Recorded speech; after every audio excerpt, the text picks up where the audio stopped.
बातमी नागपुरात Shivshahi bus car आणि 2 ट्रकचा विचित्र असा अपघात झालेला आहे। वर्धा रोडवरील डोंगरगाव जवळ हा मोठा अपघात झालेला आहे। अपघातामध्ये एसटी मधील काही प्रवासी जखमी झाले।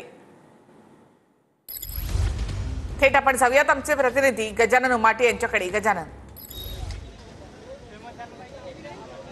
नक्कीच नागपूर जवळ डोंगरगाव परिसरामध्ये हा विचित्र अपघात झाला। या अपघातामध्ये 3 बसेस आणि 2 ट्रकचा हा विचित्र अपघात आणि जे अडकलेले प्रवासी कारण की शेजारी बस अडकलेली आहे या सगळ्या याच्यामुळे हा ट्रक आता बाजूला करण्याचे प्रयत्न जे आहे ते या ठिकाणी युद्ध पातळीवर सुरू आहे। क्रेन मागवण्यात आलेली आहे आणि या अपघातामुळे जवळपास 3 ते 4 किलोमीटर पर्यंत वाहनांच्या रांगा लागलेल्या आहे। हे वाहन तुम्ही बघताय समोर, हे ॲक्सिडेंट झालेल्या बसेस आहे आणि हे त्याच्या बाजूला हे ट्रॅफिक जाम जे आहे ते या ठिकाणी बघू शकतो आपण। मोठ्या प्रमाणात ट्रॅफिक जाम जे आहे ते या ठिकाणी झालेला आहे आणि हा विचित्र अपघात या ठिकाणी आपल्याला पाहायला मिळते। काही लोक अजूनही हे बघा, या बसमध्ये काही लोक जे आहे ते अडकलेले आहे कारण की ही बस या अपघातामुळे बंद पडलेली आहे आणि हा आता ट्रक बाजूला जोपर्यंत निघत नाही या ठिकाणी मोठी क्रेन जी आहे ती मागवण्यात आलेली आहे।